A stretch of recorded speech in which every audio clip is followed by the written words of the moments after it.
going on, guys? Welcome back to the Messy Media Podcast, the show where we talk about a smorgasbord of media talk. I am your host, Zach Messina, as always, and my guest joining me today, my most frequent returning guest, the Funky Cold Messina. Well, hello, everybody. The host of the Just David podcast, my media mentor, and my father. It's David Messina. Oh my gosh. I don't even know if this is real right now. This is so real right now. I mean, I have no idea if this is just a gag. Nope. You're going to see if I'm going to go into podcast mode right now. Because I do a thing when I do a podcast. Hey, you have your keys, right? They have your keys? They have it. Yeah, I hope they have it.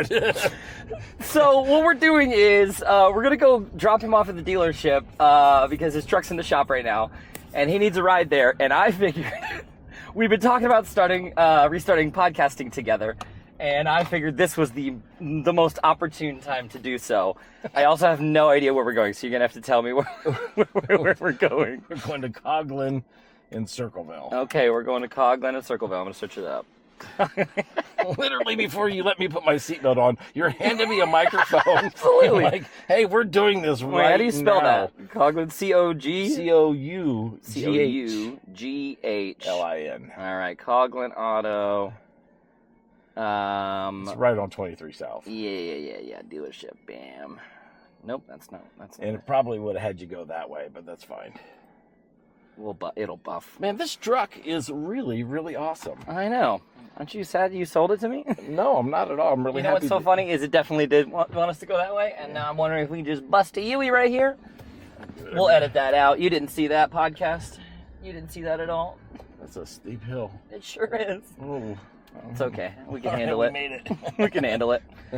Anyway, welcome back to the podcast, Dad. What's going on with you lately? Oh my gosh, everything is going on with me. Well, first of all, okay, so everybody should probably know at this point that I had this really awesome F-150 lifted truck, and it had these really awesome wheels on it and big oversized tires, and it's a very aggressive yet clean truck. Super clean, the truck super we're nice. in Absolutely right ridiculous. Now. Yes. Yeah, ridiculous. And everybody was just like, "Oh my gosh, that truck is not practical." And but I've loved it. Well, turn of events, I had to buy a house and get a few things off my credit to make that happen. You simultaneously were like, "Hey, I'm kind of sliding around in the snow in my SUV when I'm pulling my trailer with all my gear in it." And I'm like, okay, let's just do this. So I sell you the truck. Yeah. And that worked out great. Yep. So now we're in this truck. And so now I go and buy like a $2,000 crazy rusty old truck. Yeah, a little beater. Little beater. We'll run around. And thinking I'll eventually get another truck one day. Well, so happens I close on the house, get everything ready, and now I'm ready to buy another truck. The truck I find.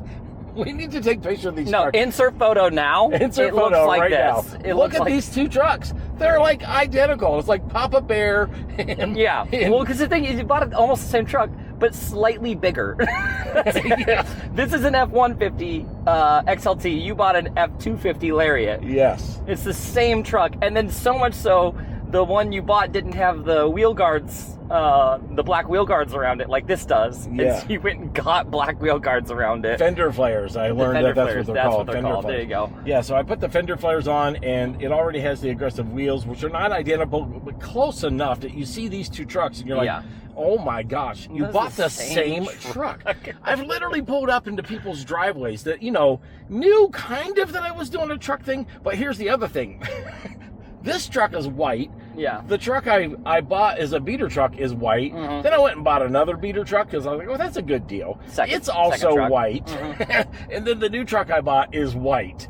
So it's just a theme at this point. Yeah, and so people are confused. They're like, wait, I don't know what you said about, because you got all these white trucks, and now I show up in the truck that looks almost identical to the truck we're in. They're like, I thought you gave that to your son. I'm like, well, long story. Long story. Bought the same truck twice is what you did. Yeah, but I'm so happy about that, because the weird thing about being in this truck when I owned this truck is that I almost became a little complacent. Which camera am I looking at, by the way? That one. Okay. Yeah, this is just the viewer monitor. Yeah, got you. It's the 360 cam, so it's always recording. So, all right. So I became very complacent in that truck, in that I got so used to being in this truck, and I had my tools in the back. Like, look how clean you keep this truck. It's like humans can exist in this truck. Yeah. I did not do that with this truck. I had tools everywhere because I do so many different things. You had outfit changes in here. You had all kinds. You were like fully functioning a full life out of this truck at all times. The bed of the truck was crazy because it was just rows and rows of tools in there at all times. Yeah, and that's the thing about, like, when you do so many different things. Like, I'm a DJ, and I'm an electrician, and I'm kind of the handyman, and then, like, at any point, you know, somebody, hey, can you help me fix this? I work on vehicles and oil changes. Like, all these different things are going on in my life, and I just always wanted to be at the ready so that I could, you know, pick up a few bucks, doing a little side job or help somebody out or whatever. So I had my tools with me all the time. Yep. And then the whole, like, going through a divorce. I don't know if you've ever been through one of those, but they're not relatable. Fun. Yep. No, not particularly enjoyable experiences. Not at all. And mainly because contrary to popular belief. yeah. If you've Divorce heard is otherwise, not cool, not super fun. If you've heard otherwise, Yeah. let us set the record straight. Yeah. Not fun. Well, so mainly because, yeah, of course, the heartache of going through a breakup, sure, but also because rarely are people in the situation where, you know, you own a home and you get to like, you know, still own the home. It just kind of uproots your whole life. Oh and my everything. gosh, you have to sell the house and get an apartment. All of these things, your whole life is in disarray. And so my truck also reflected that. It was all in disarray.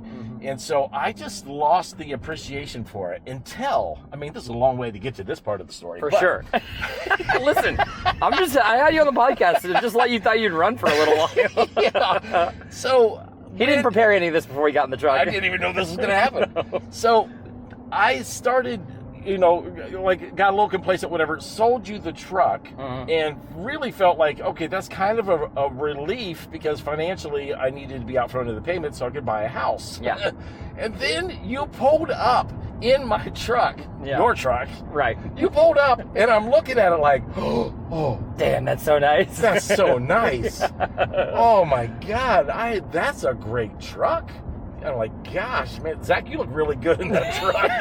Listen, day one. Did I look this good? Day one, when I drove away from your place with this truck, I drove away and I was like, damn it. I hate how much I like driving this thing right now.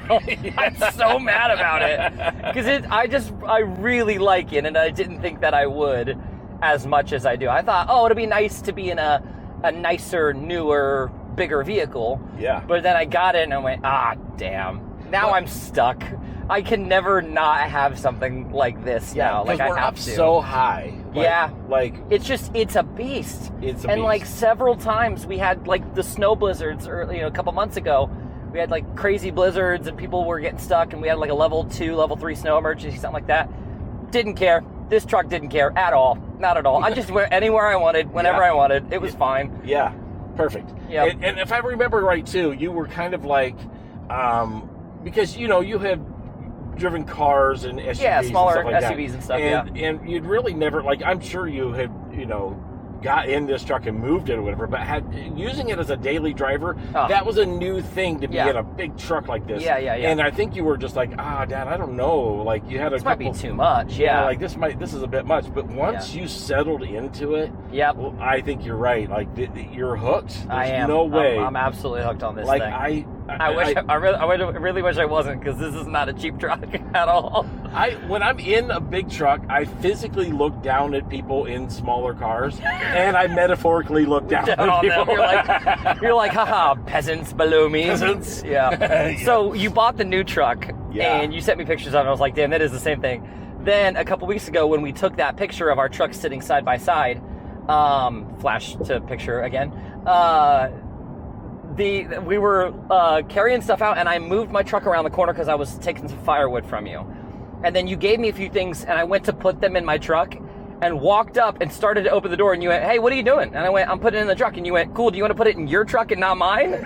I walked up to your truck and started putting it in there because I literally thought it was mine. I was not paying attention enough. Mistake, obviously, because For the same thing. they look, I mean, my bed is a little bit longer, so you have, but not much. I mean, you have a 4-foot bed. I think your cab is a little taller too. My cab's a tiny bit taller. Crazy. But everything else is relatively, like, just at a glance, you would not know. Like, no. if I pulled your truck out and put mine in while you were inside, you come out. I would jump right in and never think anything of it. Like, it wouldn't be until we got in and there was tan interior that I'd be like, well, oh, okay, something's wrong here. And even then, I might be like, somebody redid my interior while I was inside. All of a sudden, you have leather seats. Yeah, somebody reupholstered the whole thing. That's crazy. Yeah. No, that would be wild. I'm super excited. So I bought this truck, and it's used. It's the same year as your truck. 2018. Yeah. 2018. Yeah. Like, what in the world? I feel like that was just meant to be for some reason. For sure.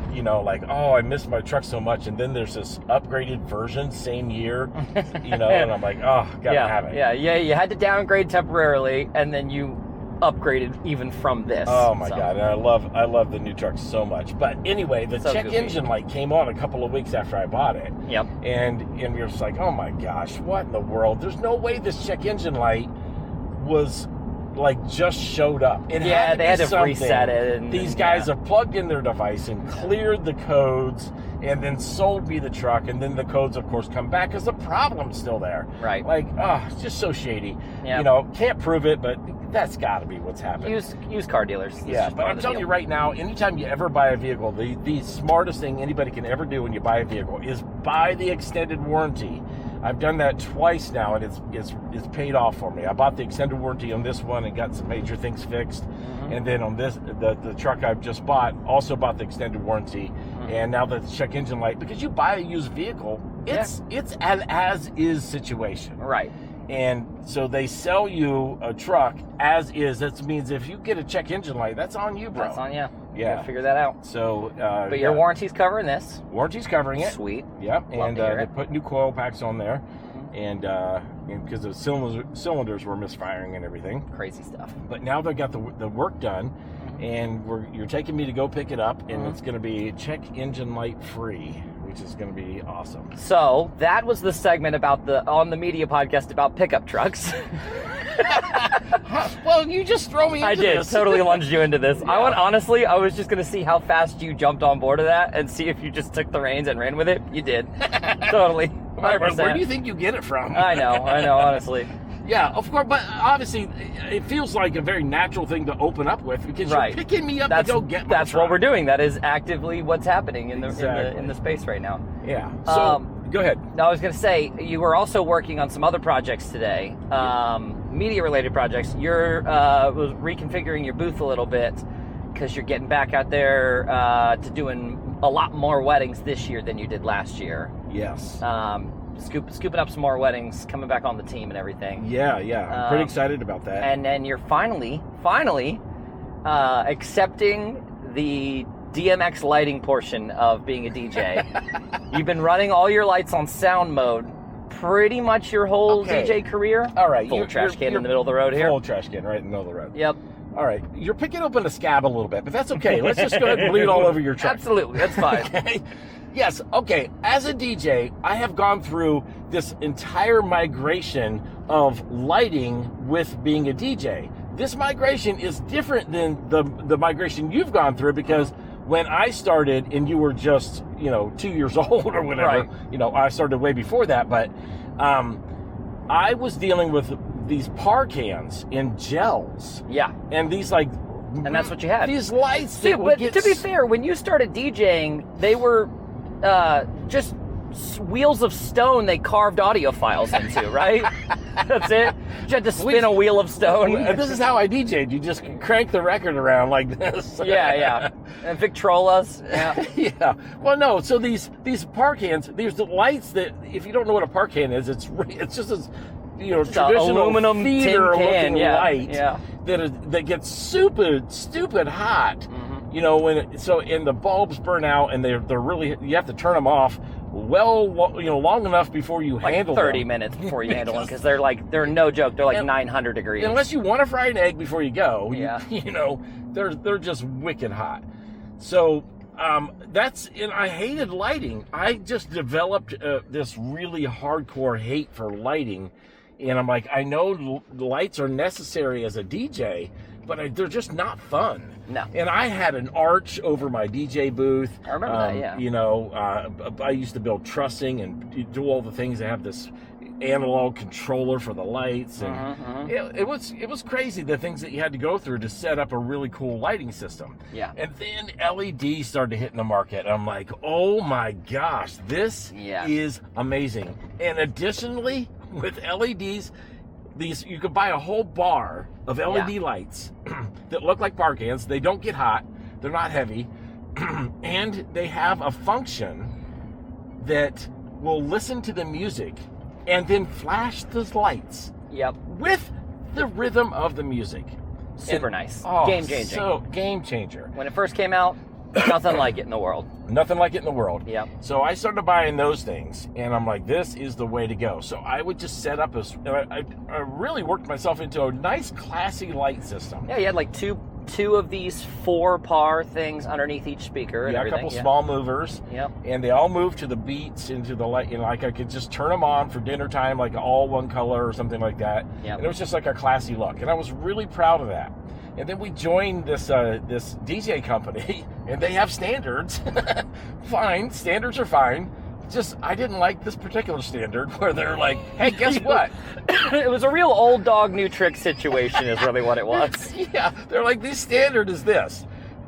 You, Funky Colt Messina, we want you, I know you've been a DJ for over 30 years. I want you to take your lighting system and get rid of it. Yep. Whole new thing. And then buy these new lights, and then connect these new lights to this new software that you've never seen before or even heard of, called SoundSwitch. And then let SoundSwitch make the lights do the thing. Yeah. And I'm like, I saw SoundSwitch do it, and I feel like it's still a strong argument. You made a concerted effort in early days of SoundSwitch, though. You tried it. I'll be fair, at the time, SoundSwitch was buggy, a little glitchy. Yeah. Okay, that's being nice. Yeah. Okay, so, but I was trying to make the argument, and I still kind of stand by it. Yeah. That to the average person, you see SoundSwitch do the thing with the lights, okay? And next to this DJ with SoundSwitch in the same room or whatever has lights on sound mode, playing the same exact song. And have the layman, the average person, say which one of these people is using a software and which one of these people just letting their lights do it according to the sound. I think most people would have trouble. I mean, if you sat there and watched it, like with a notepad, I'm like, yeah, this seems a little more syncopated. Well, and also, to be fair, like the tube lights we bought, they sync with each other. So even if you don't have the software, one tube light on sound mode will control all the rest of them, and they all move in unison. It's a beautiful thing. That's even better than like all of them doing their own thing independently. You know? Yes, it had the mothership. They all talked to the mothership. Yeah. And so the movers would not be in sync with the tubes, right? The tubes, yeah, or with each other, with each other, right? So they were just kind of randomly flying around, But no, you weren't wrong. I mean, like they looked. It wasn't a good. terrible lighting situation. No. People were impressed by it. But now here I am coming back on board after taking a year off, and you're like, okay, SoundSwitch has gotten better, and I'm like, all right, I'm gonna get back on board. Mm-hmm. And sure enough, you came over, we worked on that, and put all the tube lights, all the movers right in the middle of your dining room. And I watched the show from a different perspective, and the lighting show, it's noticeably different. It really is. I mean, but in all fairness, SoundSwitch is now not analyzing every song individually. Yeah, we're using auto loops on it now versus Yes. letting it like DMX or MIDI analyze every single track in your library, which took a long time and took a lot more processing power too. So. Yeah. So the place I'm in right now is like, okay, I'm getting used to SoundSwitch again. I don't fully it's not muscle memory to fire up Sound Switch, connect everything, and then tell it, okay, start using these sound loops. Yeah. To control the show. Like you have to pick and choose, and then tell it, okay, now do this thing. Right. So I haven't got that down yet, but a little bit of practice. I figure a couple hours worth of work, I'll have it all down. Yeah. And it's the thing too. I have every bit of my DJ stuff is in my dining room right now. Yeah. It's all just set up, spread across the table, everything. I just slid the table all the way, just put everything everywhere. Like my tube lights are on the dining room table, and like I'm just, but that's the thing.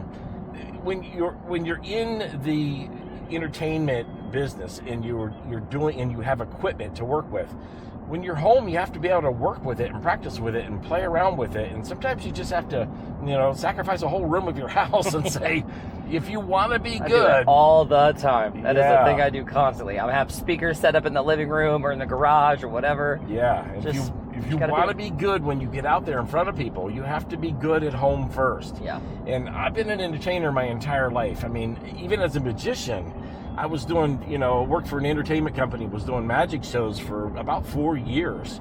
And that was a great gig. I loved it. But I had to be home doing magic shows Right. to myself in the mirror. Yeah. And then, doing the same thing. God bless your poor mother. You Yeah. know, hey, watch this. Hey, wait, did it look good? Did my thumb look like it came off?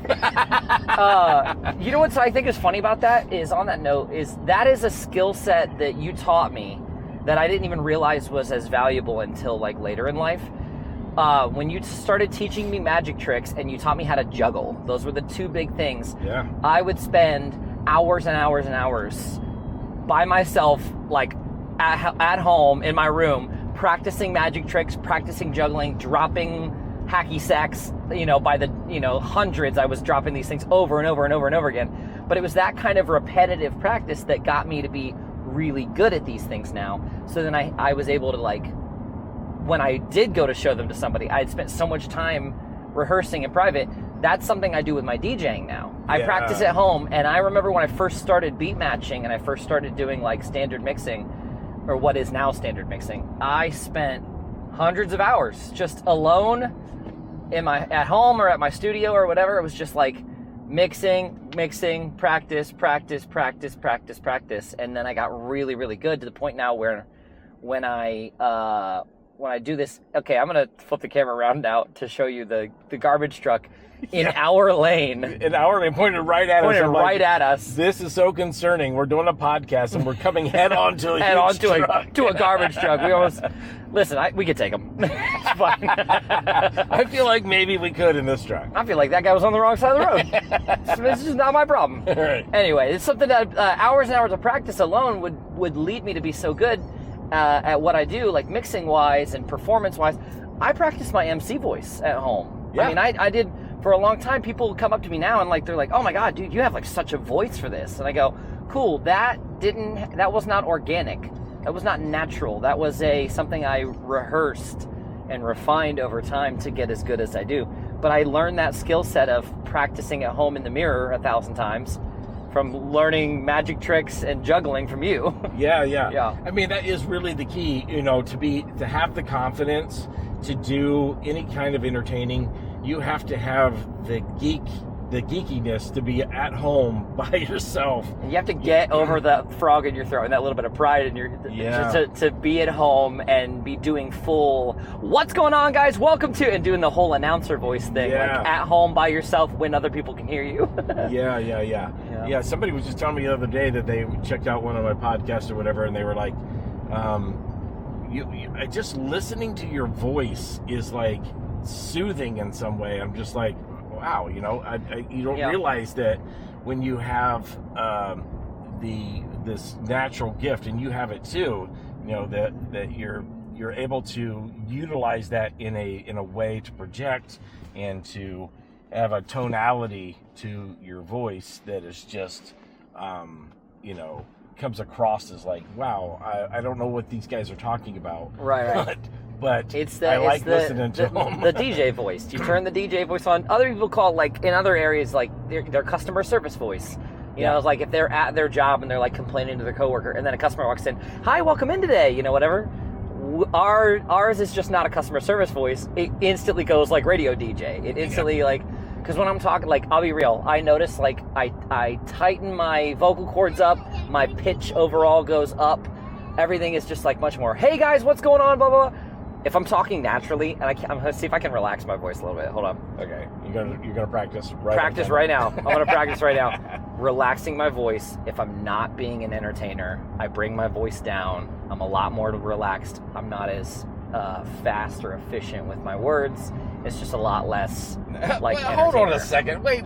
I gotta call bullshit. No, it's like that. Like, this is like something that I would talk to you in a social conversation. But if I'm actually being an entertainer on a podcast or on the microphone, I bring it up a lot more, and I'm a lot more lively with it. I'm brighter with it. But I feel like that you and I are both kind of, if we're ever even in a conversation with anybody, we're kind of entertainment mode. A little bit, yeah. But imagine you just like doing something where you just like your natural speaking voice and your DJ voice, not the same voice. Not the same voice. You're right. Whoops. You're 100% right about that. But I feel like I do go into whatever DJ voice, podcast voice, very or whatever, naturally, yeah. Even in like one-on-one conversations with people. Sure. Especially if you're trying to like just be entertaining to the person, like, or be engaging to a person. You know, when you're talking to somebody, it's hard not to. Yeah. Because when you're like the class clown, the cop, the entertainer, the party guy, the fun energy, whatever.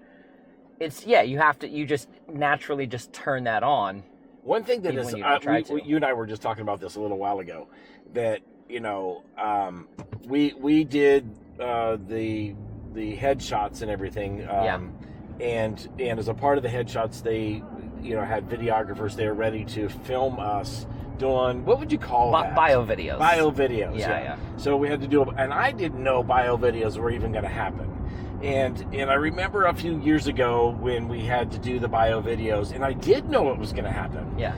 And I feel like I've always been real natural on the microphone, entertaining people at a certain level, whatever. You put a microphone in my hand, and it doesn't matter. I'm going to talk. I'm going to say things, and hey, everybody, what's going on, whatever. And that was at a certain level.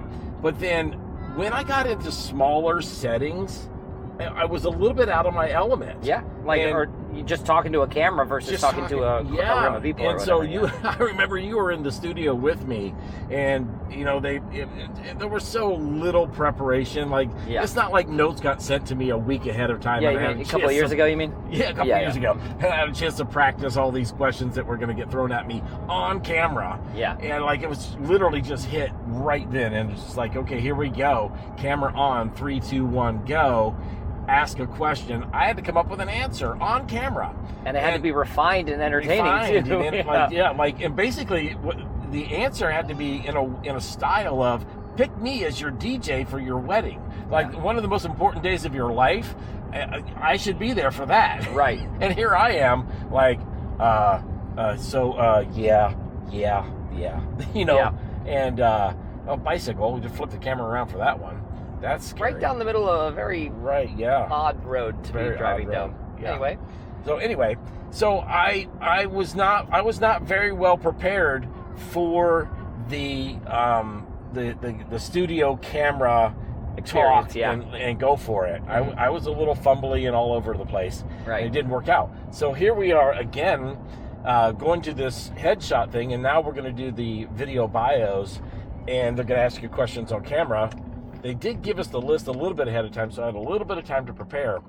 But the other thing that happened is the last year of my life, I've been podcasting. Yeah. One-on-one, alone in your house, looking at a camera, talking to it. Looking at a camera, talking to it. And in my early days of podcasting, I was just like that studio experience that we had, where they're asking me questions and I was fumbling all over the place. Well, I set up the camera, built a studio in my house, and I'm staring at this camera by myself and just like, oh my gosh, what do I say? Right. How do I say it? I'm going to tell this story about some event that happened in my life, but how am I going to deliver this story? It was a mess. And I was sending you and other people close to me in my life, hey, check this video out. What do you think? Clips of this. What do you think? Yeah. And you guys were all equally honest. You're like, oh boy, no. You got some work to do. You got a little work to do. I don't want to be mean here, but now, like, it's that same thing as the juggling the magic thing. 100 hours at home talking to a camera. Yeah. Now it's second nature. Now you jump in the truck and they go, here's a microphone. We're going. That's it. And that feels pretty good. Right. And it felt pretty good a few weeks ago when we were at the studio and they were doing the video bios and they're like, all right, we're going to hit you some questions. I flipped that switch and I just went right into it. Mode. Well, it also helped that you primed yourself beforehand because while we were waiting on everyone to finish setting up, you showed up, brought your phone into tripod, set it up, and recorded your own podcast episode. Yeah. Link to the podcast episode right here. Check out his podcast episode from that night. Yeah. I was like, let me take advantage of this beautiful building and overlooking the city. Like, I'll just do a podcast right now. Yep. So I did. And it feels good to be like that at the ready to where you knew that, you know, I opened the door and you're like, welcome to the podcast, everybody. And here I go. And I just Do you know what's funny is I started recording like 2 minutes before I rolled up at your house. And I think I was probably I'll put some behind the scenes at the end of this episode. But I was like, I don't know if he's going to roll with it, only on the premise of he might not have combed his beard and is wearing a hat today. Because I figured if you didn't comb your beard and you weren't wearing a hat, you'd have been like, I don't want to do this. Well, I don't look very good right now. I'm not ready for this. You know, that's funny is I have found that even watching back some of my podcasts, like when I'm editing them, and I'm like, oh my gosh, did I forget to comb my beard? Yeah. That's terrible. But I still publish them. And right. I'm just like, you know, I'm not going to let a little bit of like vanity get in my way of content creation. And so I probably would have went with it anyway. I figured, but... You know, the hat is probably a bigger deal to me than a combed beard because, you know, I'm balding and then I'm doing this really... Oh, you're balding, are you? Oh, it's real sad for you. Oh, you're losing a little bit of your hair? So sad. Boo-hoo. Oh, that's hysterical. Yeah, no, it's receding, but I've done this really it's like complaining about it being dark in here to a blind person. Yeah, that's true. It's receding. Yeah. But I've done this really dumb thing in that I decided just to let whatever hair I have left grow. Sure. And then I'm pulling it back into this awkward like 1995 man bun. You did the man bun thing the other day. I think about it when I was over at your house the other day. It wasn't half bad. It's holding together some. I think it is. I think it's not a bad look. It's got a little bit of length to it now, so it kind of folds up nicely under the rubber bands. Yep. And so it's kind of working for me. And whatever. I mean, isn't that what we're supposed to do with life? It's just have fun and experiment with, you know, one day I'm not going to be able to have, you know, like it'll be really dumb to try to keep hair on the top of my head. Right. The service department, there's where we're going. Sweet. And but right now I'm still like halfway pulling something off, and who cares? Like, it's just fun. Yep. And I think that's what life should be, is like just have fun with it. And Absolutely. if I'm having a bad, like, didn't pull it back right hair day, throw a hat on. Easy peasy. Easy peasy. Well, that is our time as we are now here at Ford dealership picking up your truck. Awesome. Well, thank you for doing that podcast. That is amazing. I'm glad you spontaneously hit me with that. Absolutely. This will be a lot of fun. Anyway, welcome. Thanks for joining us here on the Messy Media Podcast. Check out the rest of our episodes here. You can check out the rest of the episodes that feature my dad on this podcast, and link in the bio of this video about his podcast. You can check out the Just David podcast on there. More episodes coming soon, and that is it. That's the end of our episode. Sweet. That was good.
I'm going to pick up my dad for he needs a ride because his truck's at the dealership getting repaired. And we've been talking about restarting a podcast and doing our podcasts together, podcasting together more often. So he doesn't know it, but I'm coming to pick him up with the podcast already rolling.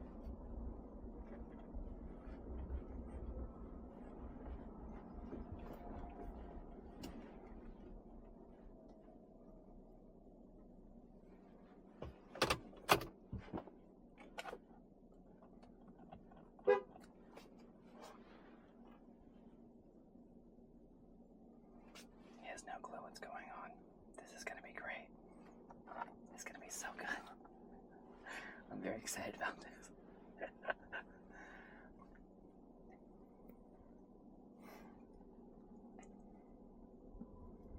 Oh, okay. He's doing fine. Is he on the phone right now? Is he on the phone right now? Please tell me he's not like on the phone. He's gonna be on the phone. Here, Bubba.